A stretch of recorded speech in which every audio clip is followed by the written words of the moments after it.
उनकी गुलामी का दंश पूरा देश झेल रहा था। चंपारण के लोग भी झेल रहे थे, बिहार के लोग झेल रहे थे।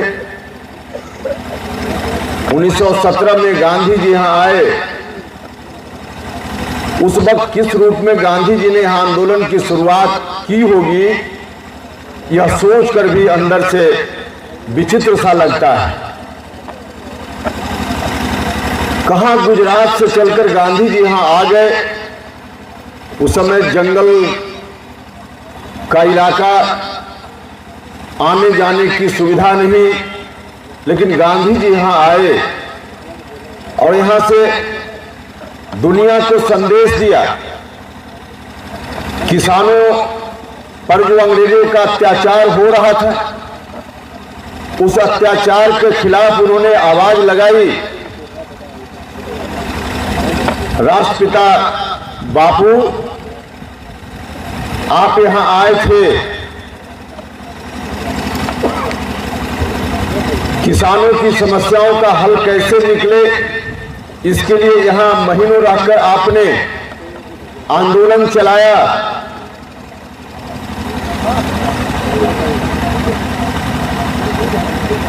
समय आया, अंग्रेजों को भारत छोड़कर वापस होना पड़ा, लेकिन बापू, जिस मकसद से आपने आजादी हासिल की थी,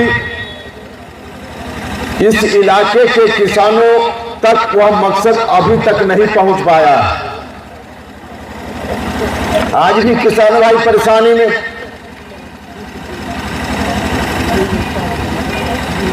न सिर्फ किसानों के लिए उन्होंने आंदोलन चलाया यहां से, बल्कि और भी कई महत्वपूर्ण कार्य गांधी जी ने यहां से किए। बापू से हम यह भी कहने आए हैं कि बापू, यहां आकर कई लोगों ने कसम खाई, इस बिहार को बेहतर से बेहतर बनाने की कसम खाई। आप जैसे जो और महापुरुष हुए बिहार में, उनकी विरासत को आगे बढ़ाने की कसम खाई, लेकिन सिर्फ इस कैंपस तक आपके समक्ष जो कसम लोगों ने खाई, इस कैंपस तक वह कसम सीमित रही। कैंपस से बाहर लोग जाकर भूल गए। कभी श्रीमान लालू प्रसाद यादव जी भी यहां आए थे और उन्होंने भी कसम खाई थी। बापू गरीबों के उत्थान की बात करते थे, अंतिम आदमी के उत्थान की बात करते थे। यहां से कसम खाकर लालू जी ने भी गांव-गांव में बिहार में घूमकर गरीबों के उत्थान की बात तो की जरूर। बिहार के लोगों ने उनको ताकत दी, लेकिन ताकत मिलने के प्रारंभिक 2-3 वर्षों को छोड़ दें तो उसके बाद गरीबों के नाम पर मिली हुई ताकत का इस्तेमाल उन गरीबों के लिए नहीं किया। अपने परिवार की सुख सुविधा कैसे बढ़ जाए, अपने परिवार के लिए साथ पुश्त दर पुश्त के लिए कैसे इंतजाम हो जाए, इसके लिए बापू उन्होंने आपके साथ कसम खाकर और परिवार के लिए काम किया। आपकी कसम को भूलने का काम उन्होंने किया। नतीजा सामने है। बिहार के लोग इसको बर्दाश्त नहीं कर सकते थे। जिस रूप में बिहार उस समय बढ़ चला, राष्ट्रपिता बापू के चलते बाद के दिनों में पूरी दुनिया में जो अशोक सम्राट के समय की ख्याति थी, वह ख्याति फिर से गूंजने लगी। पूरी दुनिया में चंपारण का नाम लोग जानने लगे। लेकिन वह दौर भी आया बापू, जब आपके यहां कसम खाकर लोगों ने बिहार को इतना बदनाम कर दिया कि बिहार से बाहर बिहारी कहना ना अपमान का विषय हो गया। लोग बिहार छोड़कर भागने लगे। महिलाओं को सड़क पर चलना शाम के बाद दूभर होने लगा। व्यापारी वर्ग के लोग बिहार छोड़कर बाहर जाने लगे। नौजवानों के लिए, छात्रों के लिए पढ़ाई लिखाई का कोई इंतजाम नहीं। बिहार जल उठा और उसी दौर में श्रीमान नीतीश कुमार जी के नेतृत्व में हम सब लोगों ने फिर कमर कसी और बापू के समक्ष फिर से आदरणीय नीतीश बाबू ने भी कसम खाई कि हमको ताकत दीजिए बापू, हम आपकी कसम खाते हैं, आपके अरमानों को हम पहुंचाएंगे। जननायक कर्पूरी ठाकुर जी के अरमानों को हम पहुंचाएंगे। नीतीश जी ने भी कसम खाने का काम किया। बिहार के लोगों ने ताकत दी, हम सब लोगों ने मिलकर उनके साथ संघर्ष किया। संघर्ष कोई साल 2 साल नहीं, 10-12 वर्षों तक संघर्ष हुआ और तब बिहार भर के लोगों ने फिर से नीतीश जी के ऊपर भरोसा जताया और नीतीश जी को ताकत मिली, बापू का आशीर्वाद मिला, जननायक कर्पूरी ठाकुर जी जैसे अन्य महापुरुषों का आशीर्वाद मिला, मौका मिला नीतीश कुमार जी को। नीतीश कुमार जी ने शुरुआती दौर में अच्छा काम किया, इसमें कोई शंका नहीं। बिहार विकास के रास्ते पे आगे बढ़ा, बहुत सारे कार्य हुए बिहार में नीतीश जी के शासनकाल में, लेकिन अंत में आकर नीतीश जी भी उसी रास्ते पर चल पड़े जिस रास्ते पर कभी बिहार 2005 के पहले चल पड़ा था। राष्ट्रपिता महात्मा बापू नीतीश जी ने भी कसम खाई थी बिहार भर में घूम घूम कर कि हम 2005 वाली जो स्थिति है उस स्थिति से बिहार को बाहर लाएंगे। बिहार भर में घूम घूम कर यही कहा गया, बिहार भर के लोगों से कहा गया कि हमको ताकत दीजिए, हम बिहार में सुशासन लाएंगे, हम बिहार में जो वर्तमान स्थिति है उससे बिहार को बाहर निकालेंगे। निश्चित रूप से बिहार के लोगों ने ताकत दी तो यह काम हुआ भी, लेकिन अंत में आकर जिस तूफान से किश्ती को निकाल कर लाने में बिहार के लोगों ने मदद दी, हजारों लाखों कार्यकर्ताओं ने कुर्बानी दी, अंत में आकर नीतीश जी भी उस किश्ती को फिर से उसी तूफान में सौंपने की बात कर रहे हैं। आज उस विरासत को फिर से वहीं पहुंचाने की बात कर रहे हैं जहां से बिहार के लोगों ने छीन कर लाने का काम किया था। हम सब लोगों ने, हमारे साथियों ने विमर्श किया कि अगर यह स्थिति फिर से हो गई, 2005 वाली स्थिति फिर से आ गई, तो हम सब लोगों की कुर्बानी बेकार चली जाएगी। बापू, हम आपसे कहने आए हैं कि भले इन लोगों ने आपके यहां कसम खाकर कसम तोड़ दी, लेकिन यहां बैठे हुए लोग और उपेंद्र कुशवाहा इस कसम को आजीवन याद रखेगा, कभी तोड़ने का काम नहीं करेगा। जिंदाबाद जिंदाबाद। उस विरासत को आगे बढ़ाने की लड़ाई में हम निकल पड़े हैं। हम आप सब लोगों से, चंपारण के भाइयों और बहनों, आपसे भी कहने आए, हमारी लड़ाई किसी एक व्यक्ति की लड़ाई नहीं है, हमारी लड़ाई बापू की विरासत को आगे बढ़ाने की लड़ाई है, जननायक कर्पूरी ठाकुर जी की विरासत को आगे बढ़ाने की लड़ाई। फिर से यह विरासत खतरे में है, इसलिए हम आपसे कहने आए और बापू से इसी बात के लिए हम ताकत मांगने आए, आशीर्वाद मांगने आए। आप सब लोगों का भी आशीर्वाद चाहिए।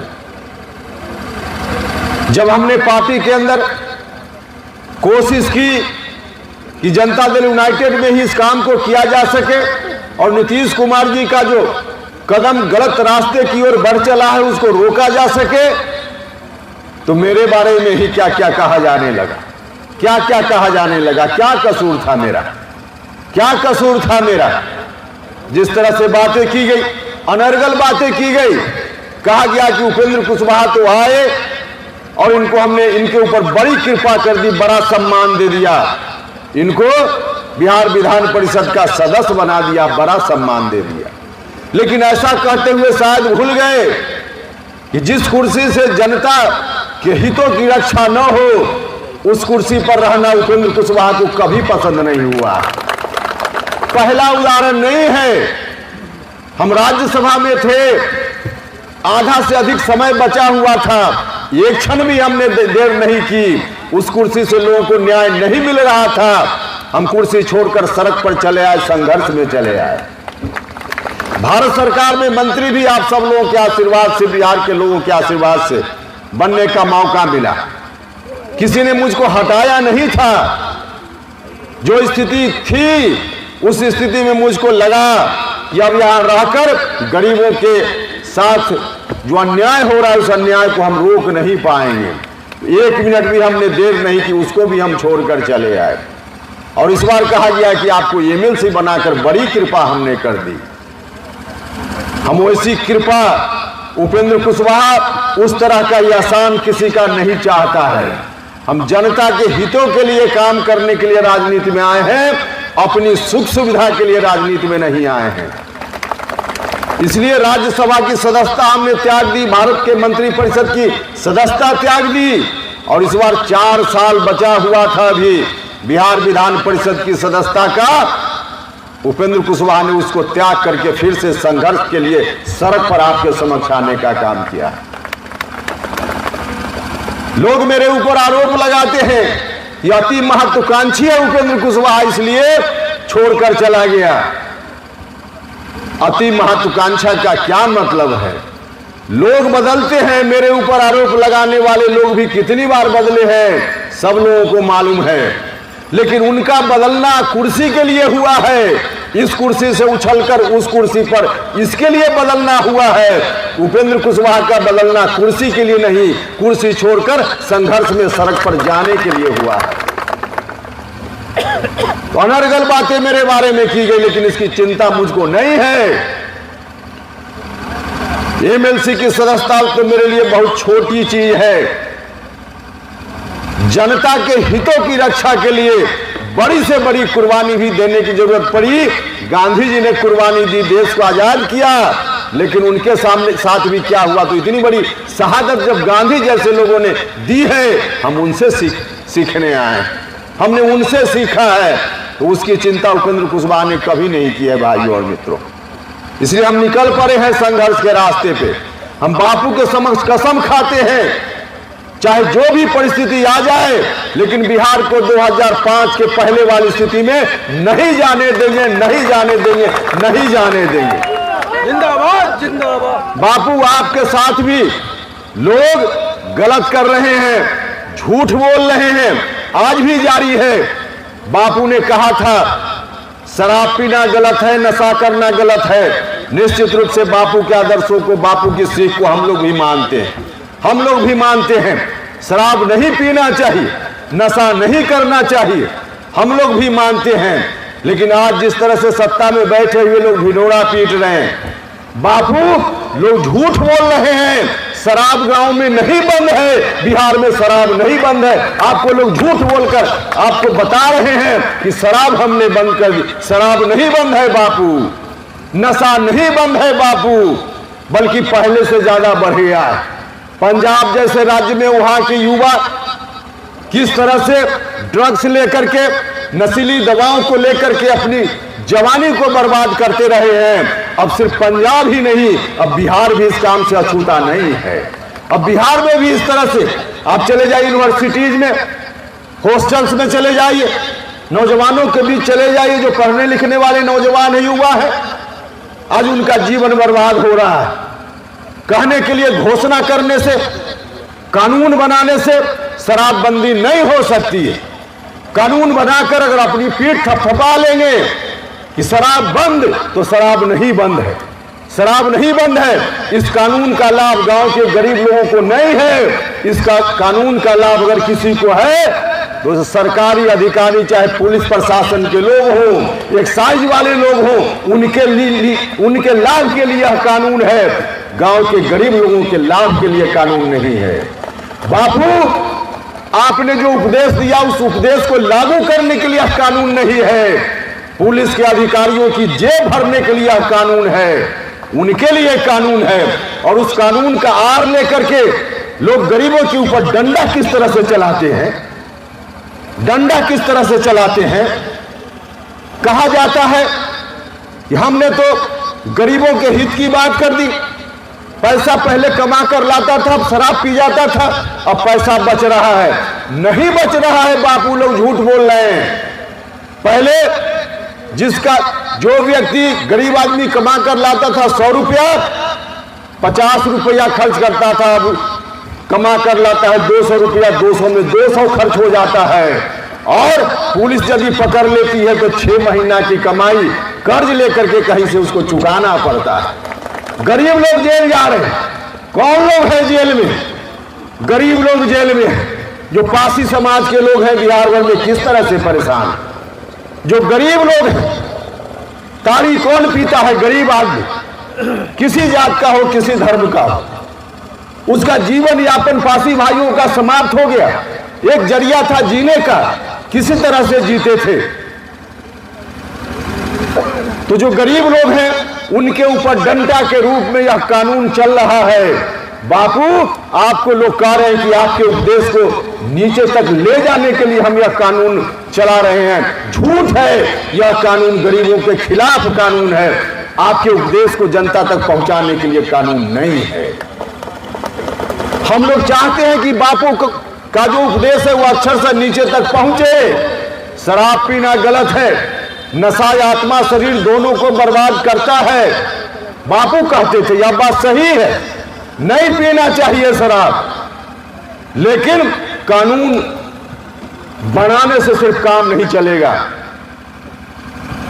जिस तरह से आपके गांव में कहा जा रहा है कि नल जल योजना, नल जल योजना के लिए पाइप नहीं बिछाया जाए, या पाइप बिछाया जाए जर्जर हो, टूट फूट जाए, और फिर टंकी से पानी का सप्लाई कर दिया जाए, आपके घर तक पानी नहीं पहुंचेगा, पानी वही कहीं बर्बाद होकर रह जाएगा। ठीक वही चीज है। कानून तो पटना से बन गया, लेकिन उसको लागू करने वाली एजेंसी जो है वह पूरे तौर पे जर्जर है, बेईमान एजेंसी है। इसलिए कानून नीचे तक नहीं पहुंच पा रहा, नहीं पहुंच पा रहा है। बापू, कभी आपने भी असहयोग आंदोलन चलाया था। असहयोग आंदोलन जब चलाया, चौड़ा चौड़ी उत्तर प्रदेश गोरखपुर एक घटना हो गई, एक घटना हो गई। गांधी जी ने आंदोलन को रोकने का काम किया था, याद है लोगों को। एक घटना हो गई, उग्र भीड़ ने, हिंसक भीड़ ने थाने पर हमला कर दिया, और 2.5 दर्जन के लगभग लोग जो सिपाही थे, हिंदुस्तानी थे लेकिन अंग्रेजी राज्य के सिपाही थे, आग लगा दी, थाने में लगा दी गई, और सबके सब जलकर मर गए। गांधी जी को लगा कि अभी आंदोलन चलाने की परिस्थिति के लिए लोग, हिंदुस्तान के लोग तैयार नहीं हैं। इसलिए गांधी जी ने तत्काल उस आंदोलन को रोकने का काम किया था, रोकने का काम किया था। आलोचना उनकी भी बहुत हुई कि गांधी जी ने आंदोलन को रोक दिया, आलोचना हुई, लेकिन गांधी जी को लगा कि अपने निर्णय पर कुछ क्षण के लिए रुककर विचार करना चाहिए, तो गांधी जी ने भी विचार करने का काम किया था। आदरणीय मुख्यमंत्री जी, गांधी जी से बड़ी हस्ती आप नहीं हैं। कानून हो, मजबूती से लागू हो। जिस मकसद से कानून बना है उस मकसद से लागू हो तो ठीक है, नहीं तो तत्काल इस कानून को आप रोकिए, कुछ दिनों के लिए रोकिए, और जब मशीनरी दुरुस्त हो जाए तब टंकी से पानी सप्लाई कीजिए, ताकि लोगों के घरों तक पानी पहुंच पाए। अभी नहीं पहुंच पा रहा। हम लोगों के हाथ में कभी ताकत आई तो हम लोग पूरा दुरुस्त करेंगे, पाइपलाइन पहले ठीक करेंगे और तब पानी सप्लाई करेंगे, ताकि आपके खेतों तक सिंचाई के लिए पानी पहुंच पाए। तो आज जरूरत इस बात की है, जरूरत इस बात की है शराबबंदी मुकम्मल तौर पे लागू हो, लेकिन सिर्फ कहने के लिए लागू नहीं हो। बापू, आज जो लोग हैं आपको झूठ बोल करके कहने के लिए लागू करने वाले लोग हैं, ईमानदारी से लागू नहीं हो रहा है। इसलिए हम आपसे कहने आए कि आप आशीर्वाद दीजिए। बापू ने यहाँ कर जहाँ नशाबंदी की बात की, लोगों को प्रशिक्षित करने के लिए भी अभियान चलाया, कि शराब पीना गलत है, वही बापू ने जो एक और बहुत ही महत्वपूर्ण काम किया, वह काम था शिक्षा के प्रचार प्रसार का काम। बापू ने खुद ही बुनियादी विद्यालय खोला। माता का कस्तूरबा ने विद्यालय में पढ़ाने का काम किया। शिक्षा का कितना महत्व है गांधी जी ने उस समय भी बताने का काम किया। आज बैठे हुए लोग कह रहे हैं कि गांधी के उपदेश के अनुसार हम चल रहे हैं, रोज नाम लेते हैं कि हमसे बड़ा गांधीवादी कोई हुआ ही नहीं बिहार की धरती पर। गांधी जी ने शिक्षा के महत्व को समझा था। गांव का गरीब आदमी भी कैसे शिक्षित हो जाए, इस बात की कोशिश गांधी जी ने उस समय भी की थी। लेकिन आज शिक्षा की क्या स्थिति, शिक्षा की क्या स्थिति है? बड़े बड़े लोगों के लिए शिक्षा तो है, लेकिन गांव के गरीब घर के बच्चों के लिए शिक्षा नहीं है, नहीं है। अगर वास्तव में गांधी जी के उपदेश के अनुसार चलने का दावा है, तो गांव की शिक्षा को ठीक किए बगैर यह दावा आपका झूठा है, गलत है, सही नहीं है। इसको ठीक ठाक करने का काम करना पड़े, ठीक ठाक काम करने का काम करना पड़े। गांधी जी ने कहा था कि बिहार के गांव में हिंदुस्तान की आत्मा बसती है। बापू, आज बिहार के गांव में आपने जो कहा कि हिंदुस्तान की आत्मा बसती है, आपने यह भी कहा था गांधी जी, बापू आपने यह भी कहा था कि बिहार के गांव को आत्मनिर्भर बनाने का काम करना चाहिए, आत्मनिर्भर बनाने का काम करना चाहिए। क्या बिहार का गांव आत्मनिर्भर बनेगा? यहाँ के नौजवान अपने भविष्य के लेकर कागज का एक टुकड़ा लेकर के दिल्ली, हरियाणा, पंजाब घूमता रहता है, और आत्मनिर्भर बनाने की बात गांधी जी ने की।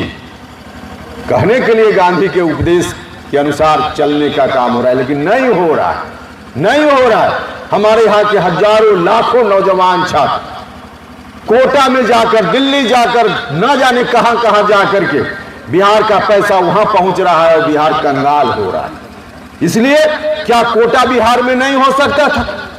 क्या पटना में, क्या बेतिया में, मोतिहारी में कोई एजुकेशन का हब नहीं बन सकता है? जब आंध्रा में बन सकता है, हैदराबाद में बन सकता है, बेंगलुरु में बन सकता है, तो पटना और चंपारण की धरती पर भी एजुकेशन का हब बन सकता है, बन सकता है। लेकिन नहीं हो रहा है, नहीं हो रहा है। सिर्फ कहने के लिए दिखावे की बात हो रही है। और अब तो सबसे ज्यादा हद तो तब है, अब तमाम बातों की चर्चा करेंगे तो वक्त ज्यादा लगेगा। सबसे ज्यादा तो हद तब है जब पूर्णाहुति का समय आया है नीतीश कुमार जी का। उन्होंने अभी समाधान यात्रा निकाली थी। वास्तव में भाइयों और बहनों, उनकी यात्रा समाधान यात्रा नहीं थी, अब उनके राजनीतिक जीवन के लिए समापन यात्रा थी, समापन यात्रा थी। तो समापन यात्रा उन्होंने कर ली है, उनकी यात्रा उस रूप में खुद ही उन्होंने कर ली है। कोई समाधान निकल रहा था क्या उस यात्रा से? कोई समाधान निकला क्या? कहीं कोई समाधान नहीं निकला। तो यात्रा समाधान के लिए नहीं, समापन के लिए यात्रा थी, समापन यात्रा थी। तो समापन तो कर रहे हैं, लेकिन समापन भी अगर अच्छे तरीके से होता तो निश्चित रूप से हम लोगों को भी अच्छा लगता। हमने बहुत सचेत करने का प्रयास किया, लेकिन नहीं सचेत हुई। जिद ठान ली है उन्होंने कि हम 2005 के पहले की स्थिति बनाने के लिए जो जिम्मेवार लोग हैं, उन्हीं के हाथों में बिहार को सौंप देंगे। यह जिद नीतीश कुमार जी ने ठान ली है। तो आदरणीय नीतीश कुमार जी, आपने भले जिद ठान ली हो, लेकिन हम लोगों ने भी, राष्ट्रीय लोक जनता दल के लोगों ने भी जिद ठान ली है। बिहार के लोगों के आशीर्वाद से, गांधी जी के आशीर्वाद से हम आपकी जिद को नहीं सफल होने देंगे। बिहार आगे बढ़ेगा। जो विरासत हमारे पूर्वजों ने दी है, उस विरासत को हम बर्बाद नहीं होने देंगे। बिहार विकास के रास्ते पर भी आगे बढ़ेगा। और बिहार में सत्ता की ताकत जो कभी चली कहीं से लालू जी को मिली, फिर नीतीश जी के नेतृत्व में चली, और फिर से आप वही सौंपने की बात नीतीश जी कर रहे हैं, हम नहीं होने देंगे। उसमें अति पिछड़ा भाइयों का भी हिस्सा है, उसमें लव कुश समाज के लोगों का भी हिस्सा है, उसमें दलित महादलित समाज के लोगों का भी हिस्सा है, उसमें बाकी लोगों का भी हिस्सा है। जो सवर्ण जमात के लोग हैं उनकी भी हिस्सेदारी है, जो अल्पसंख्यक समाज के लोग हैं उनकी भी हिस्सेदारी है, सबकी हिस्सेदारी है। तो तो हिस्सेदारी के आधार पर सत्ता चलनी चाहिए, न कि 15 साल बड़ा भाई, बाद में फिर 17 साल छोटा भाई, और फिर से अपने घर में नहीं इनको दिख रहा उत्तराधिकारी तो उसी पड़ोसी के घर में उत्तराधिकारी खोज रहे हैं, जिस पड़ोसी ने बिहार को बर्बाद कर दिया, बिहार को चौपट कर दिया, हर तरह से बर्बाद कर दिया। तो यह नहीं होने देंगे। राष्ट्रीय लोक जनता दल ने निर्णय लिया है, आपकी इस जिद को नहीं सफल होने देंगे। सब लोगों तक पहुंचाने का काम हम करेंगे, सब लोगों तक पहुंचाने का काम करेंगे। बिहार में सत्ता भी जाएगी लोगों तक, हर तरह से जाएगी।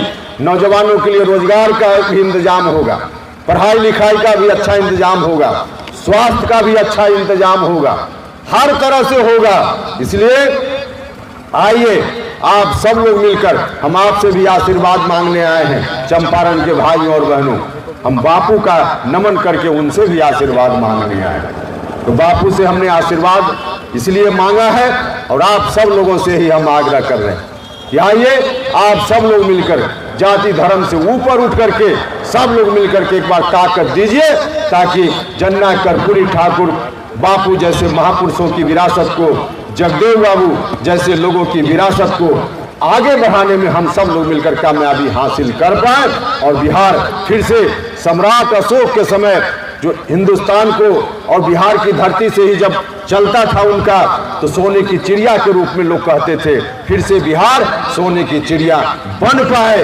ऐसा बिहार हम बनाना चाहते हैं, ऐसा बिहार बनाना चाहते हैं।